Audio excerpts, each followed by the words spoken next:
Hi மக்களே, எல்லோரும் எப்படி இருக்கீங்க? நல்லா இருக்கீங்களா? நான் மறுபடியும் சுஜிமா வந்திருக்கேன். எல்லாருமே நல்லா இருப்போம்னு நம்புவோம். நான் இன்றைக்கி வானகரம் எக்ஸிபிஷனுக்கு தான் போயிருந்தேன். ஸோ அதோட வீடியோ தான் நீங்கள் இன்றைக்கி பார்க்க போகிறீங்க. நான் ஒவ்வொரு டீட்டெயிலாக அப்படியே ஷேர் பண்ணிகிட்டே இருக்கேன். நீங்கள் வீடியோ எந்த வரைக்கும் ஸ்கிப் பண்ணாமல் பாருங்கள்.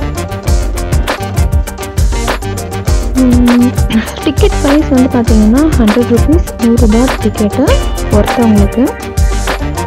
100 ரூபா டிக்கெட்டு ஒர்த்தா சொல்லி அப்படின்னு கேட்டிங்கன்னா என்னை பொறுத்த வரைக்கும் இல்லை தான், கொஞ்சம் கம்மி தான் இது. ஏன்னா இந்த அக்வேரியம்லாம் செட்டப் நல்லா இருக்குது. பட் தண்ணி க்ளீனாக இல்லை. உங்களுக்கு வீடியோவில் கொஞ்சம் கிளாரிட்டியாக இருக்குது. பட் நேரில் பார்க்கும்போது தண்ணி மங்களாக பார்க்குறதுக்கு கொஞ்சம் நல்லா இல்லை. தண்ணியெல்லாம் க்ளீன் பண்ணாமல் வச்சுருக்காங்க, மாற்றாமல் வச்சுருக்காங்க. அதனால் பார்க்குறதுக்கு கொஞ்சம் நல்லா இல்லை.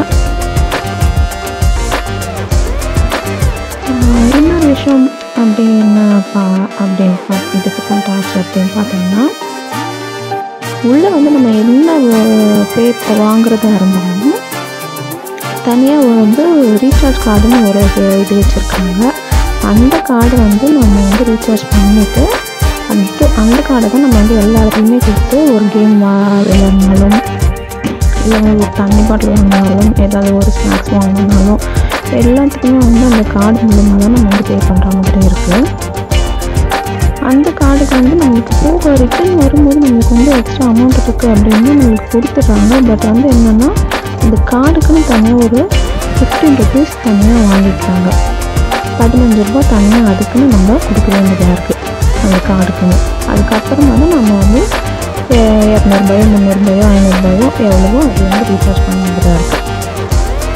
அந்த 15 ரூபாயும் நம்மளுக்கு வேஸ்ட்டு தான். ரெண்டாவது டிக்கெட் ப்ரைஸ் 100 ரூபீஸ் கொஞ்சம் அதிகம் தான். ஆனால் சீரியலில் 40 ரூபீஸ்க்கு இதோட சூப்பராக இருக்கும், நிறையா இருக்கும் பார்க்குறதுக்கு, விளையாடுறதுக்கு எல்லாத்துக்குமே.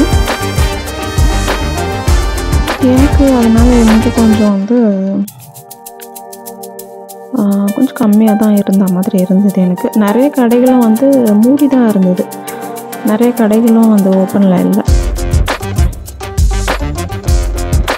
ஸோ கார் பார்க்கிங் நல்லா இருக்குது. அதுக்கு 50 ரூபீஸ் தான் சார்ஜ் பண்ணுறாங்க, 50 ரூபா சார்ஜ் பண்ணுறாங்க. அதுக்கு எனக்கு இது கொஞ்சம் 100 ரூபா டிக்கெட் அப்படிங்கிறது ஒர்த்து இல்லை அப்படின்னு தான் தோணுச்சு. உங்களுக்கு எப்படி இருக்குது? நீங்கள் போய் என்ஜாய் பண்ணுங்களா? உங்களுக்கு ஓகேவா இந்த ரீசார்ஜ் கார்டு இதெல்லாம் அப்படிங்கிறத நீங்கள் கமெண்ட் மூலம் தெரியப்படுத்துவாங்க. அப்போ வேறு யாராவது அடுத்து போகிறாங்க அப்படின்னா அவங்களுக்கு கொஞ்சம் ஈஸியாக இருக்கும், பார்த்து தெரிஞ்சுப்பாங்க. வீடியோ எந்த வரைக்கும் பார்த்து என்ஜாய் பண்ணுவோம். சுஜிமான் கண்மா சேனலை மறக்காமல் சப்ஸ்கிரைப் பண்ணி வச்சுக்கோங்க. இதுபோல் அடுத்தது வீடியோவை நீங்கள் மிஸ் பண்ணாமல் பார்க்குறதுக்கு பக்கத்தில் இருக்கிற பெல் ஐக்கானை ப்ரெஸ் பண்ணி ஆளுங்கிறது ப்ரெஸ் பண்ணி வச்சுக்கோங்க. அப்போ தான் நான் போடுற அடுத்தடுத்த வீடியோ நீங்கள் மிஸ் பண்ணாமல் பார்க்க முடியும். இந்த வீடியோ உங்களுக்கு பிடிச்சிருந்தால் லைக் பண்ணுங்கள், உங்கள் ஃப்ரெண்ட்ஸ்க்கும் ஷேர் பண்ணுங்கள். நான் வேறு ஒரு வீடியோவில் வரேன். தேங்க்ஸ் ஃபார் வாட்சிங்.